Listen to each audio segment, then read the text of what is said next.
네, 인사드리겠습니다. 안녕하세요. 네, 같이 기도하고 오늘 레위기 함께 하도록 하겠습니다. 기도하겠습니다. 사랑과 은혜가 충만하신 아버지 하나님, 감사합니다. 우리에게 하나님의 말씀인 성경을 주시고 이 말씀을 듣고 믿음으로 구원을 받게 해주실 뿐만 아니라 영생의 말씀이 전해지고 또 주님께서 머리 되시는 교회 안에서 우리가 함께 교제를 나누고 계속해서 주님의 말씀을 배울 수 있도록 해주신 은혜 진심으로 감사를 드립니다. 오늘 세 번째 성경인 레위기에 대해서 저희들 함께하는 시간을 갖고자 합니다.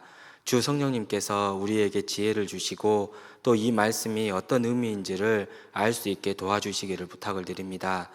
또한 다음 주에 대전도 집회가 계획이 되어 있습니다.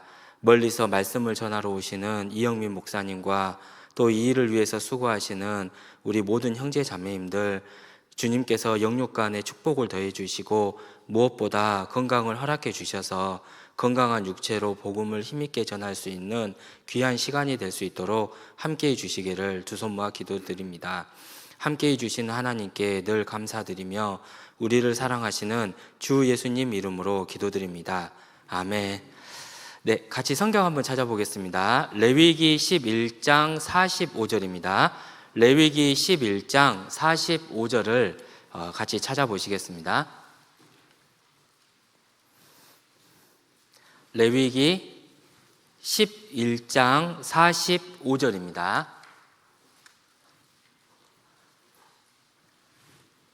네, 창세기, 출애굽기, 레위기 11장 45절인데요. 같이 한번 읽어보도록 하겠습니다. 나는 너희의 하나님이 되려고 너희를 애굽 땅에서 인도하여 낸 여호와라. 내가 거룩하니 너희도 거룩할지어다. 네, 레위기 성경 아카데미에 함께 해주셔서 너무 감사드립니다. 저도 개인적으로는요, 성경을 창세기부터 읽기 시작하면 창세기는 그래도 잘 읽어지는 것 같아요. 그리고 출애굽기도 정말 홍해바다를 건너고 시내산까지 오는 과정은 정말 이 벅찬 감동으로 오는데 출애굽기 20장 10계명이 나오는 순간부터는 정말 어려워지기 시작을 하다가 성막에 대한 규례가 나오기 시작을 하면 이제 포기하고 싶은 마음이 이제 들기도 합니다. 그러다가 이제 레위기에 오면은 도대체 이건 무엇일까? 이게 이제 정말 많은 그 시험을 주는 이 성경이지 않는가라고 생각이 됐는데 성경 아카데미를 하는데 하필이면 또 제가 레위기를 맡게 되었습니다. 그래서 처음부터 되게 고민이 많았고요. 어떻게 하면 좋을까에 대해서 고민을 되게 많이 하고 좋은 영상들이나 쉽게 이해할 수 있는 자료들이 있을까를 또 찾아봤는데 사실은 이 제사와 관련된 자료들은 없더라고요. 있긴 있는데 너무 잔인하고요, 좀 끔찍합니다. 그래서 함께 공유하기도 어렵고, 그러면 어떻게 하면 더 이렇게 우리가 쉽게 또 이해할 수 있을까에 대해서 고민을 해봤을 때, 그러면은 이제 그림으로 좀 표현을 해보면 좋겠다라고 생각을 했습니다. 그래서 이제 가급적이면 그림을 만들어서 삽입을 해서 이제 넣는데, 또 그 그림이 흑백으로 나오면 좀 더 보기가 어려울 것 같은 거예요. 그래서 개인적으로 고민하던 중에 이렇게 칼라로 이렇게 만들다 보니까 이렇게 나오게 됐습니다. 그래서 이해를 해주시기를 좀 부탁을 드리고요. 이 레위기의 가장 중요한 의미가 방금 읽었던 말씀 중에 내가 거룩하니 너희도 거룩할지어다. 자, 이 레위기는 이 거룩에 대한, 그러니까 죄로부터 구별된 삶에 대한 말씀이라고 보시면 될 것 같습니다. 이 책자 제일 뒤에 보면 결론이 있거든요. 이 결론부터 먼저 보도록 하겠습니다. 결론. 레위기는 결코 복잡하고 어렵고 지루한 율법책이 아닙니다. 1장에서 27장까지 레위기서를 읽을 때마다 나 같은 흉악한 죄인을 살리시고 하나님 아버지의 자녀로 삼아주기 위해 고난받으신 예수님의 사랑을 느낄 수 있습니다. 나의 모든 죄를 대신하여 십자가에 못 박히시고 피를 흘리신 예수 그리스도의 보배로운 피와 그분의 무한한 사랑과 은혜를 알려주는 성경입니다. 예수님은 단번에 제사로 영원한 속죄를 이루셨습니다. 우리를 사망과 율법의 저주에서 건져내사 영광스러운 희년의 자유를 주셨습니다. 이제 은혜로 거듭난 왕 같은 제사장이 된 우리를 향해 하나님은 사랑으로 권면하십니다. 다시 한번 같이 읽어볼까요? 내가 거룩하니 너희도 거룩할지어다. 어두운 세상의 풍조와 쾌락 그리고 위선의 누룩을 미련 없이 벗어버려야 합니다. 교회의 질서를 어지럽히는 세상의 다른 불을 단호히 배격해야 합니다. 오직 성령님의 도우심을 의지하여 주야로 말씀을 묵상하고 죄악된 세상과 철저히 분리되는 구별된 삶을 살아야 합니다. 그리하여 장차 주님 다시 오시는 그날 흠없고 점없는 순결한 신부로서 주님을 영광스럽게 맞이해야 합니다. 네, 이제 레이기 다 끝났습니다. 네, 이 내용을 좀 더 우리가 세부적으로 살펴볼 건데요. 다시 이제 표지 다음을 보시면 밑에 이제 페이지 수가 나와 있는데, 이 페이지로 가보도록 하겠습니다. 그래서 거룩하신 하나님과의 교제를 위한 구별된 삶이고, 우리의 거룩함에 대해서 이제 이야기하는 겁니다. 그 관련된 말씀은 이렇게 3번 나와 있다는 거 참고해 보시고요. 1번 보시면 레위기의 위치와 목적에 대해서 한번 보도록 하겠습니다. 구약 성경의 처음 5권, 우리가 그걸 모세오경이라고 하죠. 레위기는 그 중심 3번째에 위치합니다. 창세기가 인간의 타락과 하나님의 약속을 의미한다면, 즉 창세기는 태초에 하나님이 천지를 창조하시니라로 시작을 해서 요셉의 죽음으로 끝납니다. 하나님께서 생명을 주셨는데 죄로 말미암아 우리가 죽을 수밖에 없는 운명이 되었다는 것을 창세기를 통해서 말씀을 해주고 있죠. 그리고 출애굽기에서 가장 중요한 것은 유월절 어린 양의 피로써 구원을 받는 겁니다. 그리고 구원받은 그들은 이 바로의 지배, 즉 사탄 마귀의 지배에서 벗어나서 홍해바다를 건너는 겁니다. 이 홍해바다를 건너는 것은 침례를 의미하는 거죠. 그리고 하나님의 약속이 있는 시내산으로 오는 겁니다. 이제 신앙생활이 시작한다는 걸 알 수가 있겠죠. 그래서 출애굽기는 오타가 났네요. 영혼 구원인데 영혼이라고 되어 있네요. 벌써부터 오타가 났습니다. 영혼 구원에 대한 이 부분이라고 한다면, 레위기는 구원받은 하나님의 백성이 어떻게 거룩하신 하나님과 교제하며 세상 속에서 구별된 삶, 즉 생활 구원에 대한 말씀이라는 것을 우리가 알 수가 있습니다. 그렇기 때문에 레위기에는 거룩함 또는 거룩함이라는 단어가 80번 이상이 나온다는 겁니다. 하나님은 애굽의 노예 생활에서 이스라엘을 구원하셨습니다. 그리고 시내산에서 성막을 짓게 하셨습니다. 이스라엘의 진중앙에 성막이 위치했다는 것은 구원받은 성도의 삶의 중심에 오직 하나님이신 예수 그리스도가 계셔야 함을 상징하는 겁니다. 그러므로 우리는 예수님을 닮는, 즉 거룩한 삶을 살아야 한다는 겁니다. 그리고 기자와 기록 연대는 한번 읽어보시고요. 3페이지 가보시면 레위기의 주제가 나옵니다. 레위기의 주제, 성막과 피의 제사라고 되어 있는데, 성막의 또 다른 이름은 회막입니다. 즉 만남의 장소라는 뜻이죠.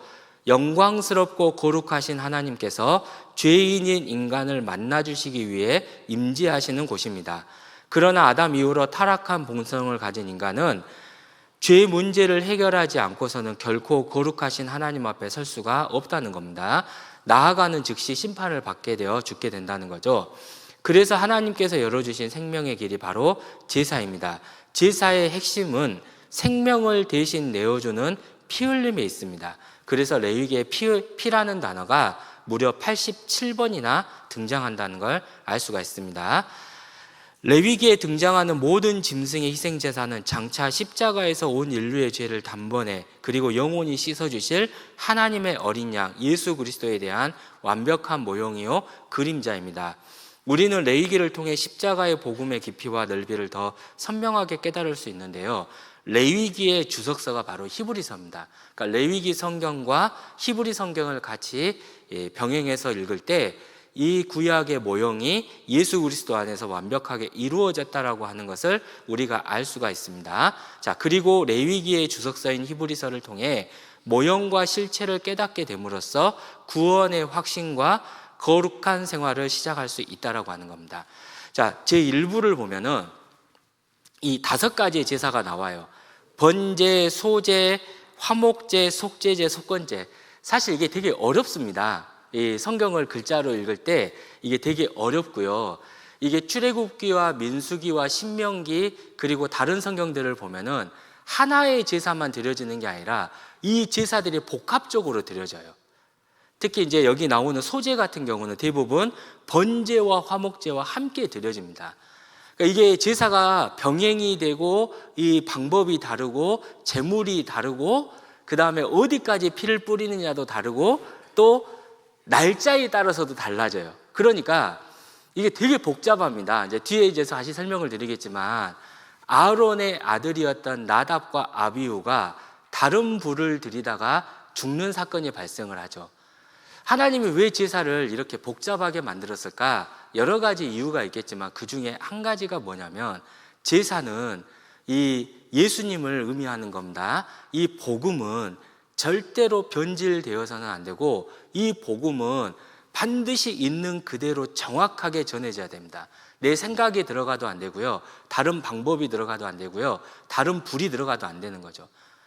그렇죠? 그러니까 제사장들이 익숙함으로 인해서 죄를 지을 수 있잖아요. 실수할 수 있잖아요. 그러니까 그걸 방지하기 위해서 이 다양하고 이 복잡함을 주셨기 때문에 아마도 제사장들은 제사를 드릴 때마다 항상 그 제사를 확인하고 또 확인하고 또 확인해서 할 수밖에 없습니다.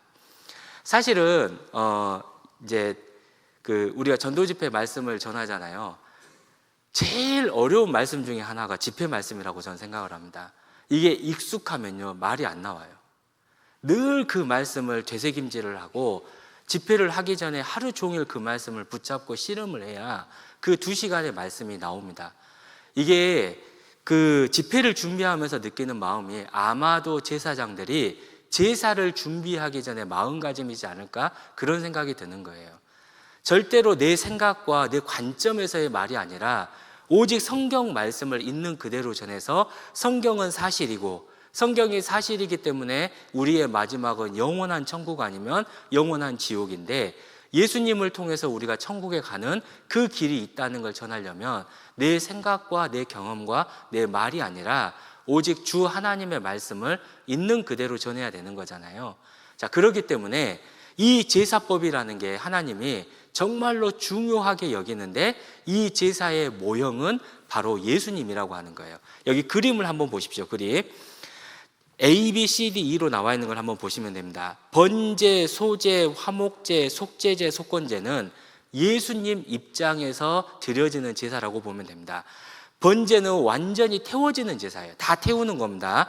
소제는 이 곡식 있잖아요. 곡식을 완전히 갈아서 고운 가루로 만드는 거예요. 그러니까 번제와 소제는 예수님의 완전하고 모든 것이 다 부서지는 이 순수한, 그러니까 자기 것이 없는 거죠. 예수님은 오직 하나님의 말씀에 100% 순종하셨잖아요. 그래서 온전하고 또 순수하게 드려지는 예수님의 그 희생과 헌신이라고 볼 수 있습니다.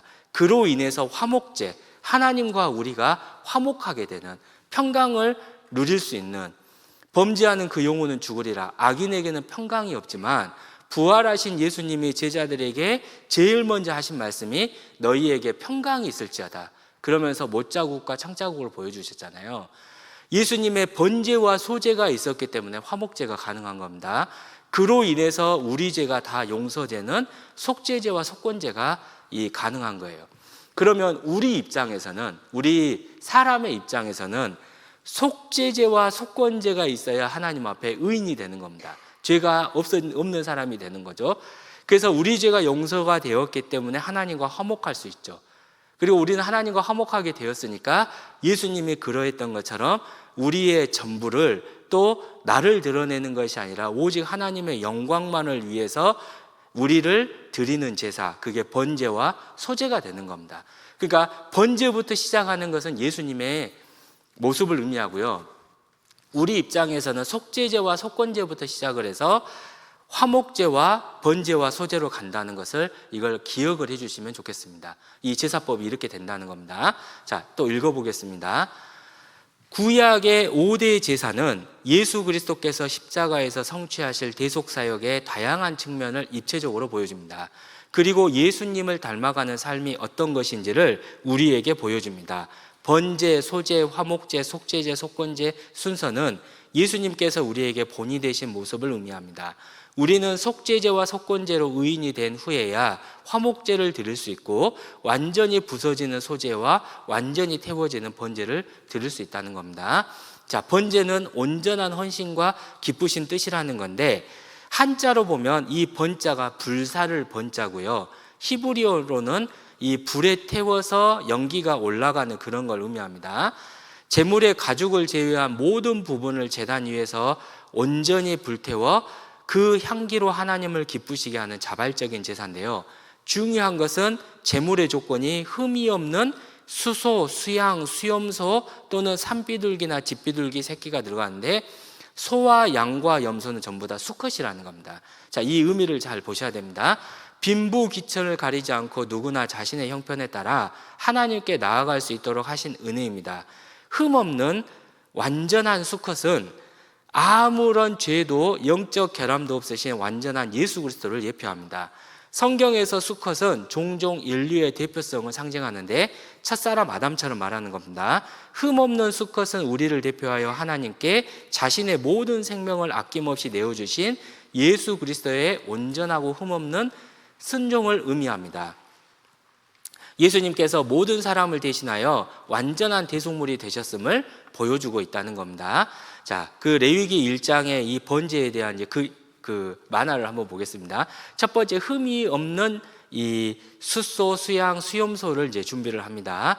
그리고 이제 안수를 하는 거예요. 이제 또 뒤에 설명을 드리겠지만 안수는 두 가지가 있습니다. 나의 죄를 넘긴다라는 의미에서 정가도 있지만 동일시라고 하는 의미가 있어요. 그러니까 이 소나 양이나 염소의 죽음은 내가 죽지 않아도 내 죽음으로 인정해 준다는 겁니다. 이게 동일시. 그러니까 나의 죽음으로 하나님이 봐준다는 그게 있고요. 이제 피 흘림은 이 번제단을 돌면서 피를 뿌리는 걸 말하거든요. 그래서 이제 돌고 있는 걸 아마 이렇게 표현을 한 것 같습니다. 그 다음에 이제 4번 보면 가죽을 벗기고 각을 뜬다는데 이제 그 조각조각을 내는 이제 그런 걸 의미합니다. 그리고 나서 이제 전부를 불사르는 걸 이야기하는데 밑에를 좀 설명을 드릴게요. 제사의 절차와 복음의 의미를 보겠습니다. 그가 번제물의 머리에 안수한다고 돼 있죠. 안수의 의미가 제물을 가져온 자가 그 짐승의 머리에 손을 얹고 힘껏 누릅니다. 안수는 힘껏 누르는 거예요.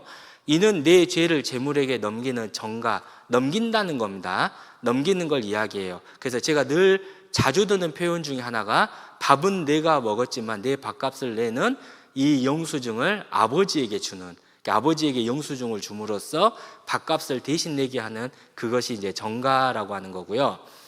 나와 재물을 하나로 여기는 동일시, 즉 이 재물이 죽는 거지만 결국 하나님은 내가 죽은 것으로 인정해 준다라고 하는 겁니다. 예수님이 내 죄를 짊어지심을 믿는 믿음의 행위라는 거고요. 밑에 이제 피를 뿌리는 겁니다. 번제단 사면에다가 이제 피를 뿌린다고 돼 있죠. 번제물을 드리는 자는 성막뭇 번제단 곁에서 흠없는 짐승을 잡습니다. 자, 짐승을 잡는 주체가 누구냐면 제사장이 아니고요. 제물을 드리는 자가 이 제물을 죽이는 거예요. 그리고 제사장은 그 번제물의 피를 가져다가 번제단 주위를 돌며 피를 뿌립니다. 이는 우리 죄를 대신하여 십자가에서 피를 흘려 죽으신 예수님의 모형이 되는 겁니다. 여기서 예수님을 죽인 주체는 유대 종교인이나 로마 군인이 아닌 바로 나의 죄라는 사실이에요. 내 죄가 예수님을 죽인 겁니다. 자, 그리고 희생의 가죽을 벗기고 각을 뜬다. 이 각을 뜬다는 말이 사실 되게 무서운 말이잖아요. 자, 그 의미를 보면 짐승의 겉 가죽을 벗겨냅니다. 가죽은 육신의 껍질, 즉 위선과 외식을 상징합니다. 하나님 앞에서 우리의 외식적인 종교 행위나 옛사람의 껍질을 철저히 벗어버려야 합니다. 그리고 고기를 조각조각 자릅니다. 이는 예수님께서 진실하고 온전한 헌신으로 자신을 하나님께 드리는 모형이 되는 거고요. 그리고 우리 입장에서는 자, 히브리서 4장 12절에 있는 말씀처럼 살았고 운동력이 있는 하나님의 말씀 앞에서 우리의 마음과 생각, 숨은 동기까지 낱낱이 해부하여 하나님 앞에 정직하게 드러내는 철저한 회개적인 의미라고도 볼 수가 있습니다. 자, 그리고 이제 그 전부를 이제 불사르는 거죠. 그래서 내장과 정강이까지 물로 씻은 뒤 제단에서 온전히 태웁니다. 제가 처음에 이 정강이가요, 오타가 났는 줄 알고 제가 긴장을 또 엄청 했습니다. 출애굽기에는 정강이로 나오고요, 레위기는 정갱이로 나옵니다. 근데 찾아봤더니 표준어는 정강이가 맞습니다. 아마 이 성경이 번역할 때는 정강이, 정갱이 둘 다 썼던 것 같아요. 그래서 이 정강이는 그대로 두셔도 됩니다. 이는 십자가에서 물과 피를 다 쏟으시며 하나님의 뜻에 100% 복종하여 자신을 내어주신 예수님의 전적인 헌신을 보여주십니다. 하나님은 온전하고 전적인 헌신을 기쁘시게 받으십니다. 그러므로 우리도 전부를 하나님께 드려야 됩니다. 자, 두 번째 제사가 이제 소제죠. 순수한 봉사와 충성의 향기입니다. 자, 여기 있는 만화부터 먼저 볼까요? 자, 이거 곡식으로 드리는 거예요. 근데 이 소제는 번제와 화목제와 함께 드려집니다. 단독적으로 드려지기보다는 함께 드려진다는 거고요. 그리고 드려질 때는 고운 가루에 기름을 붓고 유향을 넣고 여기에 소금을 뿌립니다. 자, 고운 가루가 주체인데 이것은 완전히 부서지는, 그러니까 내가 드러나지 않고 오직 하나님의 영광만을 생각하는 그거라고 볼 수 있고, 기름은 성령을 상징합니다. 그 다음에 유향은 유향나무 줄기를 상처를 내서 나오는 진액을 가지고 만드는데, 이 유향은 그대로 있을 때는 향기가 나지 않고요, 불에 태울 때 향기가 납니다. 그러니까 이 예수님 입장에서는 고난의 향기, 자, 예수님의 십자가는 우리를 거듭나게 하는 이제 그 향기라는 걸 알 수 있고, 또 성도들이 구원받은 그리스도인들의 고난 중에 하나님께 기도하는 그 기도의 향기, 이거라고 이제 볼 수도 있습니다. 그 다음에 소금은 하나님의 변치 않는 약속을 의미합니다. 그런데 여기에는 누룩을 넣어서 안 되고요, 꿀을 넣어서는 안 됩니다. 누룩은 죄를 상징하고 꿀은 인정, 달콤한 이런 것들이죠. 그걸 넣어서는 안 됩니다. 자, 그래서 하나님께서 기쁘시게 받으시는 이제 제사인데, 소제의 그 소자는 곡식 소자입니다. 이제 곡식을 드리는 제사다. 히브리어는 미나라고 되어 있네요. 그래서 우리 조광근 형제님의 딸 조미나가 생각이 났습니다. 자, 피 없이 곡식으로 드리는 유일한 제사인데, 소제는 곡식이 완전히 부서진 고운 가루 상태에서 드려지는 제사로, 예수 그리스도는 오직 하나님만을 위해 봉사하실 것을 예표하는 겁니다. 또한 소제는 단독으로 드려지기보다는 항상 번제나 화목제 등 피 흘리는 제사와 함께 드려졌다는 겁니다. 그래서 출애굽기 29장을 보시면 상번제라고 해서요, 제사장들은 아침에 한 번, 저녁에 한 번 이제 번제를 드리는데, 이 번제를 드릴 때마다 소제를 같이 드려요. 그리고 레위기 7장을 보면은, 이 레위기 7장을 보면은 감사 제사가 있습니다. 이 소제는 특히 세 가지입니다. 뒤에 나오는 화목제는 세 가지인데, 이 화목제가 감사제, 서원제, 그 다음에 이 낙헌제, 이 세 가지로 구분이 되는데, 이 화목제를 드릴 때 레위기에서는 감사제를 드릴 때 소제를 같이 드리라고 되어 있고요, 민수기서에는 서원제와 낙헌제를 드릴 때도 이 소제를 같이 드리라고 되어 있습니다. 그래서 그 뒤에 읽어보면, 이는 십자가의 보혈로 죄사함을 받은 성도만이 하나님이 받으실 만한 봉사와 헌신을 할 수 있음을 이제 알려주고 있다는 겁니다. 그러니까 반드시 피와 함께 드려지는 제사라는 걸 볼 수가 있습니다. 자, 6페이지로 한번 가보겠습니다. 자, 첫 번째 고운 가루죠. 곡식이 맷돌에 무참히 갈려야 고운 가루가 됩니다. 이는 거친 자아가 완전히 부서지고 갈아진 것을 의미합니다. 고운 가루는 예수 그리스도의 흠이 없고 순결한 인품을 의미합니다. 우리 역시 자아의 굵은 입자들이 부서져야 주님께 쓰임을 받을 수 있습니다. 자, 이것을 신약 시대에 우리가 사용하는 게 있죠. 뭡니까? 우리 대집회 끝나면 항상 뭐 하죠? 성찬식 할 때 떡은 뭐죠? 곡식 알갱이가 있는 겁니까? 다 갈아진 걸로 된 겁니까? 이 고운 가루가 하나의 덩어리가 된 게 우리 성만찬 할 때 쓰는 떡이잖아요. 이제 그걸 생각하시면 되는 겁니다.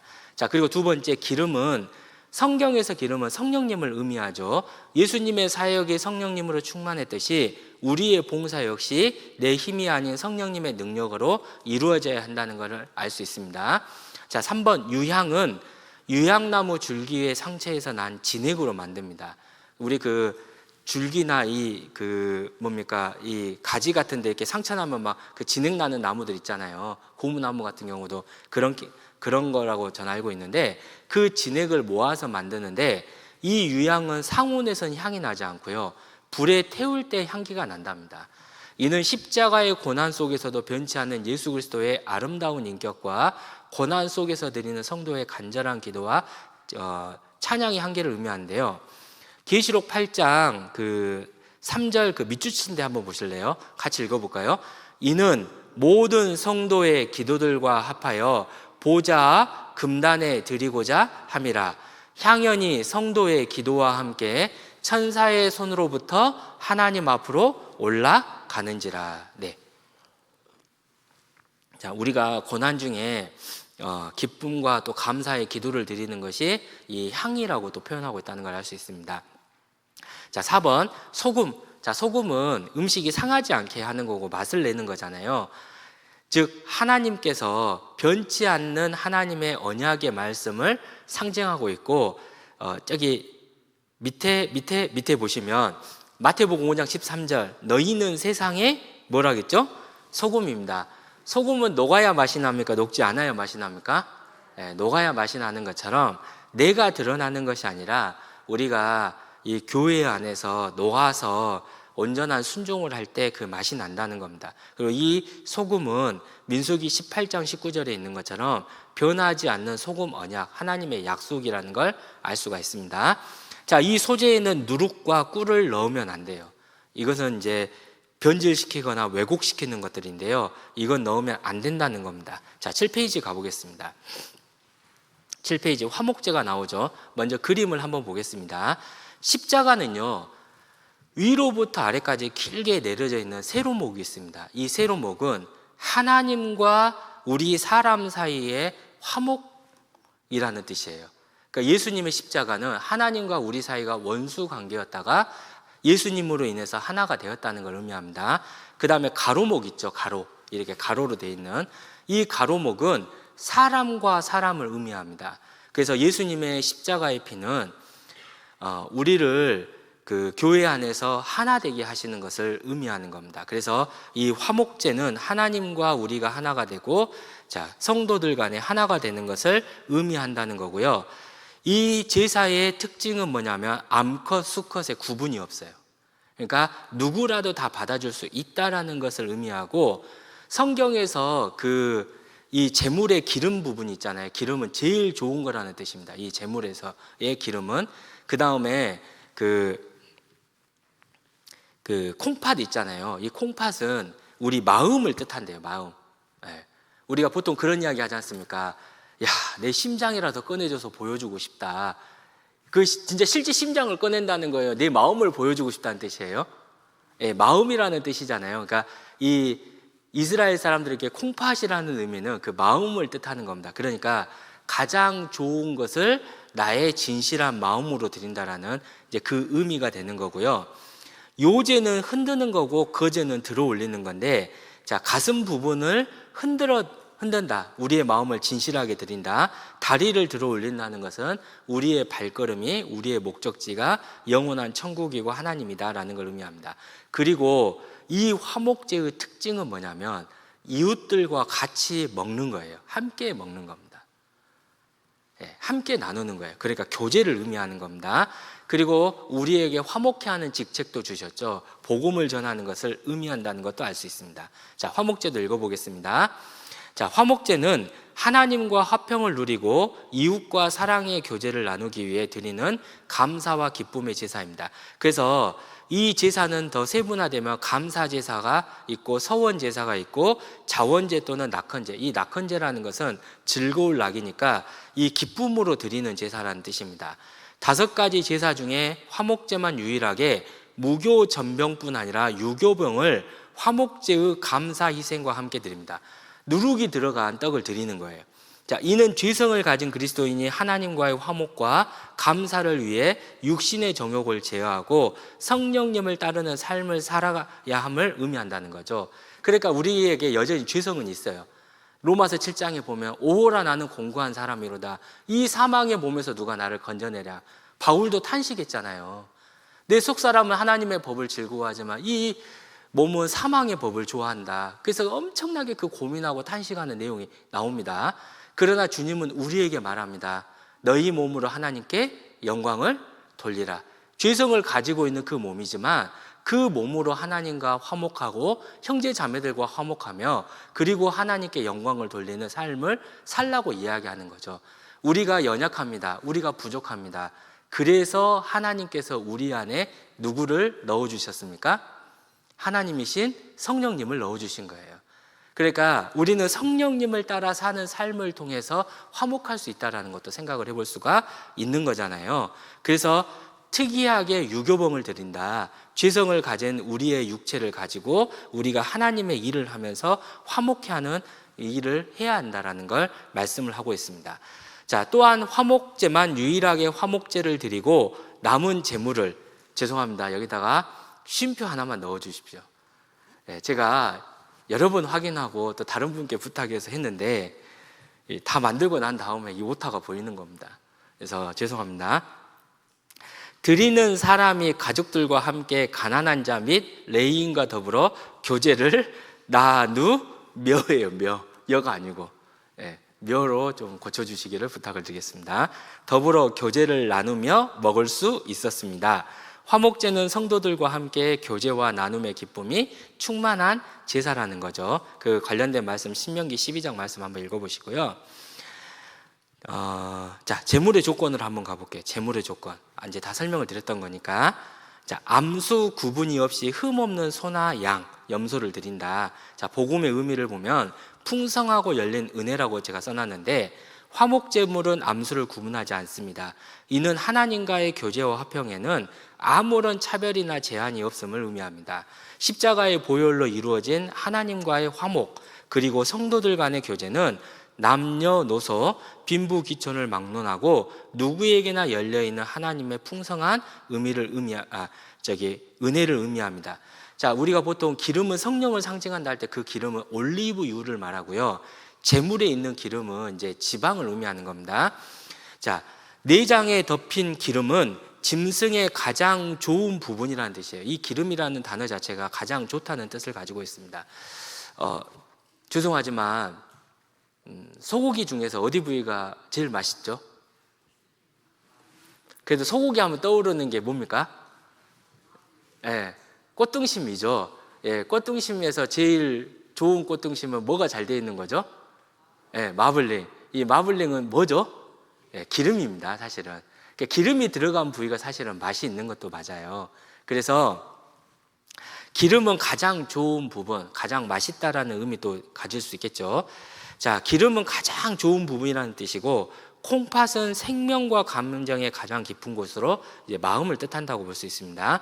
나의 가장 귀한 것, 가장 진실한 마음을 먼저 하나님께 바쳐야 함을 교훈해 준다는 겁니다.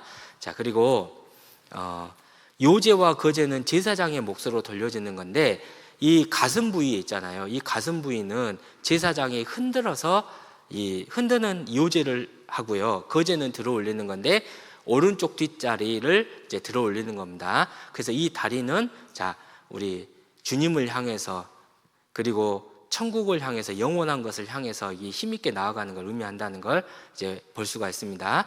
자, 그리고 복음의 의미로 한번 보겠습니다. 예수님의 피로 화평케 된 우리는 성도들과 함께 음식을 나누며 교제하기를 힘써야 합니다. 또한 아직 하나님과 원수된 영혼들에게 복음을 전하며 그들을 하나님과 화목케 하는 직책을 감당해야 한다는 것을 이제 의미한다는 겁니다. 자, 네 번째 제사는 속죄제입니다. 자, 속죄제는 의무제사예요. 이건 반드시 드려야 되는 겁니다. 자, 이 그림을 먼저 한번 보겠습니다. 자, 이 속죄제는요, 부지 중에 모르고 지은 이 죄들을 용서받을 때 하는 겁니다. 사실 구약의 제사법에서는요, 이 의도적이거나 이 고의적으로 짓는 죄에 대한 용서받는 길은 사실 나와 있지 않은 걸로 알고 있습니다. 그런데 예수님께서 십자가에 못이 박히실 때 하셨던 말씀 있죠.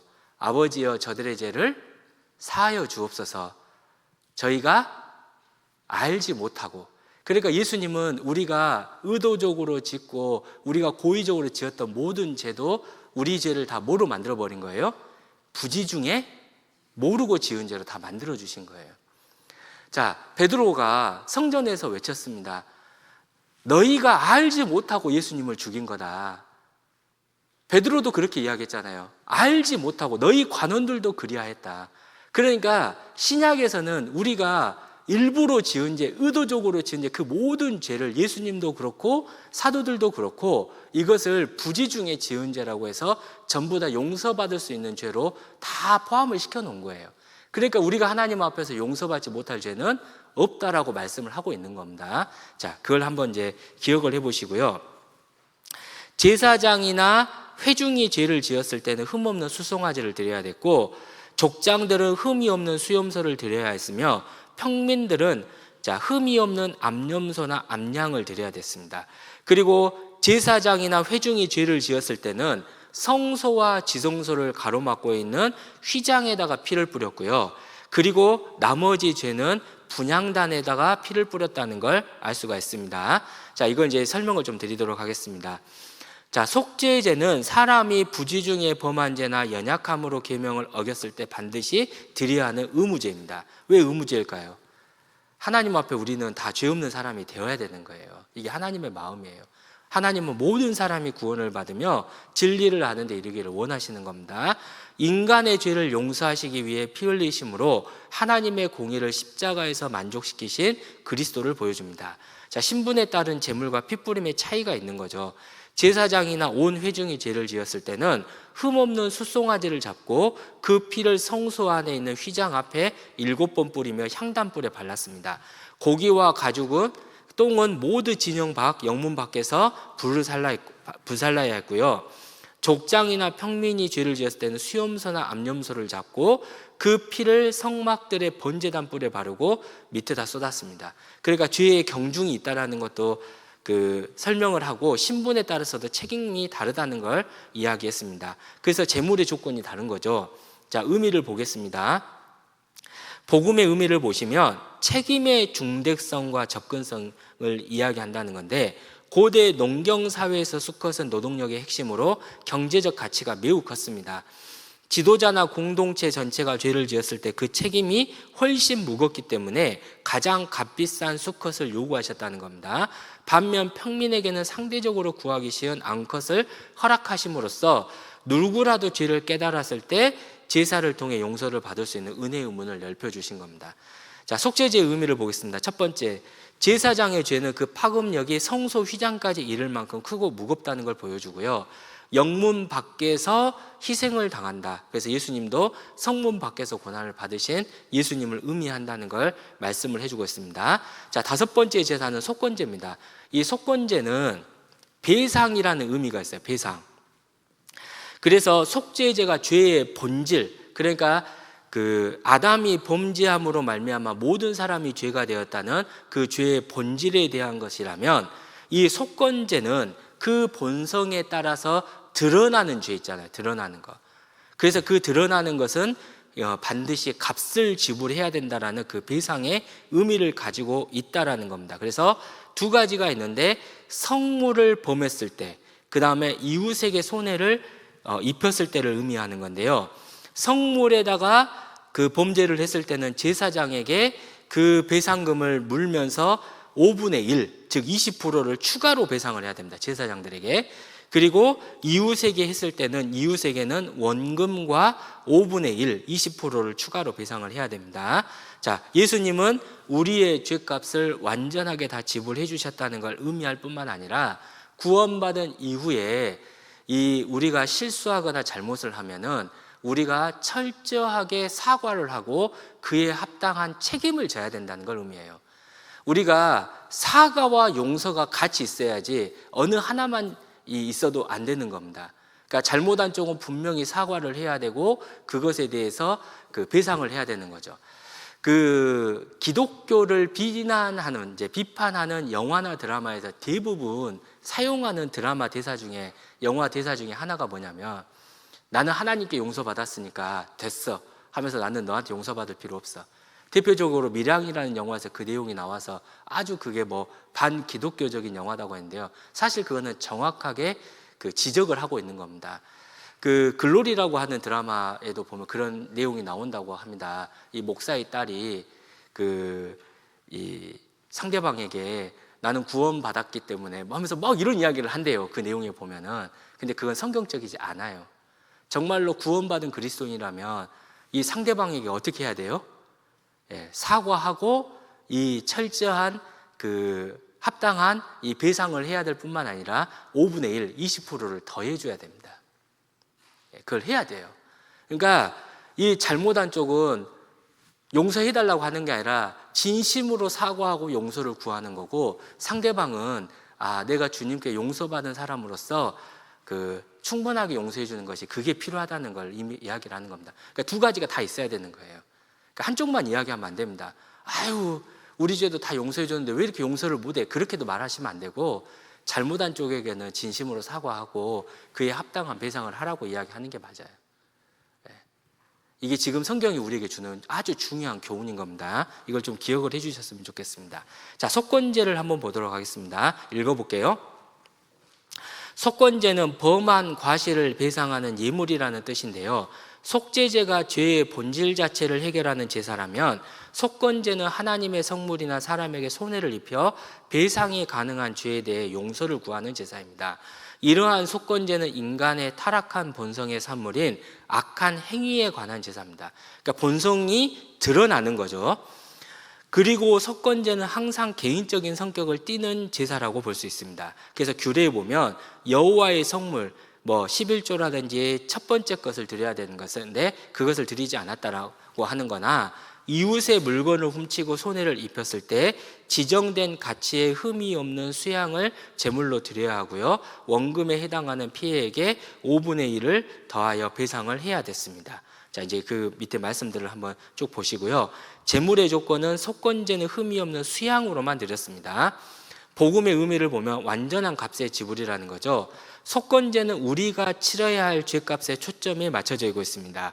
수양은 가장 가치 있는 배상물을 상징합니다. 이는 예수 그리스도께서 십자가에서 우리의 모든 죄값을 부족함 없이 충분하게 갚으셨음을 의미합니다. 예수님은 우리의 죄를 씻는 속죄 제물인 동시에 우리가 하나님께 진 엄청난 죄값을 대신 갚아주신 속건 제물입니다. 이사야 53장 10절 같이 한번 읽어보겠습니다. 여호와께서 그로 상함을 받게 하시기를 원하사 질고를 당케 하셨은즉 그 영혼을 속건 제물로 드리기에 이르면 그가 그 씨를 보게 되며 그 날은 길 것이요 또 그의 손으로 여호와의 뜻을 성취하리라. 자, 예수님은 속건 제물도 되신다고 분명히 말씀을 하고 있는 걸 우리가 알 수 있습니다. 자, 신앙생활에 적용을 해보면 구원받은 성도는 윤리적으로 정직해야 합니다. 만약 이웃에게 금전적, 정신적 피해를 입혔다면 하나님께 회개했으니 끝났다고 할 것이 아니라 찾아가 진심으로 사과하고 실제적인 손해를 배상하는, 이제 삭개오가 그랬잖아요. 자, 삶의 열매가 뒤따라야 합니다. 마태복음 5장 23절에도 보면은 그러므로 예물을 제단에 드리다가 거기서 내 형제에게 원망 들을 만한 일이 있는 줄 생각나거든 예물을 제단 앞에 두고 먼저 가서 형제와 화목하고 그 후에 와서 예물을 드리라. 그러니까 먼저 이 화목해 하는 일이 먼저고 그리고 나서 하나님께 예물을 드리는 것이 맞다라는 겁니다. 그래서 이 5가지 제사는 예수님이 우리를 위해서 완전하게 죄를 용서해 주셨다는 것과 우리가 예수님을 닮아가는 삶을 이 2가지 측면에서 다 볼 수 있다는 겁니다. 자, 2부를 보시면 제사장의 직분과 사명입니다. 자, 이제 아론과 그의 4 아들을 제사장으로 임명하고, 자, 10장에 되면은 이제 9장에 보면 첫 번째로 제사를 드리는 내용이 나와요. 자, 그래서 이제 신약에서는 우리가 왕 같은 제사장이잖아요. 너희는 택하신 족속이여 왕 같은 제사장이라 했으니까 우리의 모형이 됩니다. 먼저 여기 그림을 보시면 1번 물로 씻는 겁니다. 첫 번째는 물로 씻는 겁니다. 자, 물은 말씀을 의미하기 때문에 우리가 말씀으로 구원받는 것부터 시작을 하는 거예요. 자, 두 번째는 예복과 흉패. 자, 이 제사장의 복장이 있습니다. 그 에봇이라고 하는 복장이 있고요. 그다음에 움님과 둠님이 있고 이제 그런 이 머리에 쓰는 이제 모자도 있고 다 그런 게 있잖아요. 그런 것들을 갖추는 것은 우리가 하나님의 전신갑주 또 예수 그리스도의 구원의 옷을 입는 것을 의미합니다. 그리고 나서 관유, 기름을 붓습니다. 올리브유죠. 기름을 붓는다는 것은 자, 성령에 임하시는 것을 의미한다는 걸 알 수 있습니다. 자, 읽어보겠습니다. 하나님은 아론과 그의 아들들을 제사장으로 세우시며 사역자의 철저한 거룩을 요구하십니다. 여기서도 마찬가지로 이제 거룩이라는 걸 의미하죠. 자, 베드로전서 2장 9절에서는 우리도 왕 같은 제사장이라고 말씀하고 있습니다. 자, 1번 제사장의 위임식과 성별의 과정에 대해서 보겠습니다. 위임식은 7일 동안 엄숙하게 진행이 되었습니다. 제사장이라 할지라도 스스로를 위해 먼저 속죄제를 드려야 됐습니다. 자, 물로 씻고 예복을 입습니다. 사역의 첫걸음은 물로 자신을 정결하게 씻는 것입니다. 즉 말씀을 듣고 믿음으로 거듭난 그리스도인만이 하나님의 일을 할 수 있다는 거죠. 그리고 거룩한 세마포, 에봇, 판결, 흉패 이런 것들을 입는 것은 그리스도로 옷 입고 사역에 임하는 것입니다. 자, 이는 곧 물로 씻어 말씀으로 깨끗하게 하사 거룩하게 하시고, 자, 말씀을 듣고 믿을 때 우리가 깨끗해지는 것을 의미하는 겁니다. 관유, 기름을 붓습니다. 자, 이 기름은 성령의 임재와 능력이라는 걸 알 수가 있고요. 자, 피를 바르는 건데 이 그림으로 제가 설명을 드리겠습니다. 자, 오른쪽 귓부리하고요, 오른손 엄지가락하고요, 오른발 엄지가락에 피를 바릅니다. 이 수양의 피를 취해 가지고요, 이 세 곳에다가 피를 바르는데, 자, 오른 귓부리는 세상의 헛된 소리와 마귀의 유혹을 듣지 말고 오직 하나님의 말씀만 들어라라는 의미가 되는 거죠. 이 오른쪽은 성경에서 항상 올바른 쪽, 하나님 쪽을 의미하는 거고, 자, 피는 죄를 상징하는 거잖아요. 생명을 상징하고 죄사함을 상징하는 거잖아요. 자, 그래서 오른손 엄지가락. 자, 이것도 자, 내 개인의 욕심이나 이런 것이 아니라 오직 주님의 일을 하는 손. 자, 주님을 기쁘시게 하는 손. 자, 발. 자, 발은 자, 복 있는 자는 악인의 꾀를 쫓지 아니하고 죄인의 길에 서지 아니하며 오만한 자의 자리에 앉지 않는 거잖아요. 이 발이 하나님을 향해 가는 복음을 전하는 자, 그래서 아름답도다 좋은 소식을 전하는 자들의 뭐죠? 발, 발, 그 발을 의미하는 겁니다. 자, 그걸 의미하는 겁니다. 자, 그런데 이 8장과 9장에서 이 제사장을 임명하고 아론이 첫 번째 제사를 드려서 하늘에서 불이 내렸습니다. 그런데 10장에 가면 그의 아들이었던 나답과 아비후가 다른 불을 들이다가 죽음을 당해요. 자, 레위기 9장 24절을 한번 보겠습니다. 이 말씀을 불이 여호와 앞에서 나와 단 위에 번제물과 기름을 살랐다고 돼 있죠. 자, 아론이 첫 번째 제사를 드렸는데 그 제사를 드렸을 때 하나님이 받아주신다는 의미로 하늘에서 불이 내려왔어요. 그래서 그 번제단에 불이 붙었습니다. 번제단에 이 성막들에 있는 번제단 있잖아요. 번제단에 불이 붙었습니다. 제가 여기에 말씀을 넣지는 못했는데 레위기 6장 12절과 13절을 보면은 이제 그 불을 꺼뜨리지 않아야 돼요. 그러니까 제사장들은 아침마다 나무를 계속해서 그 번제단에다가 집어넣어서 불이 꺼지지 않게 계속해서 그 불을 유지해야 됩니다. 그리고 나서 레위기 16장을 보시면 향로를 취하여 여호와 앞 단 위에서 피운 불을 그것에 채우라고 돼 있잖아요.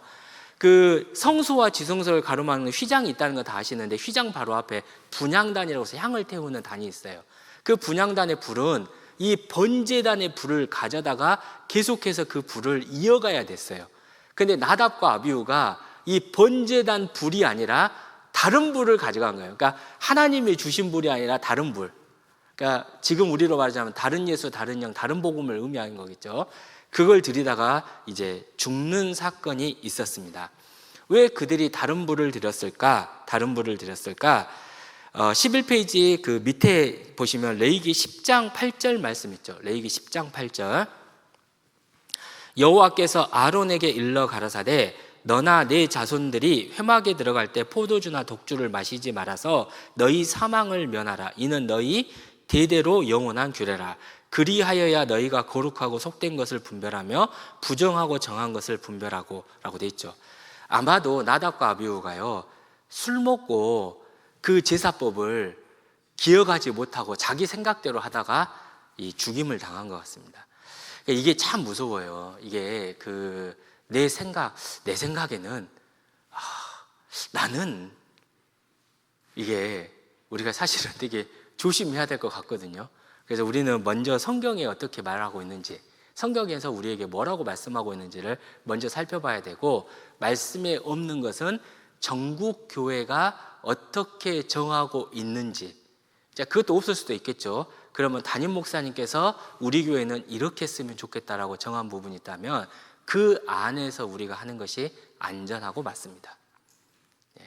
이걸 분명히 우리가 좀 기억을 해야 돼요. 이거를 자꾸 이제 이 교회가요, 동일한 보조로 가야 되는데 내 생각에는 왜 자꾸 막 이렇게 말들이 나오잖아요.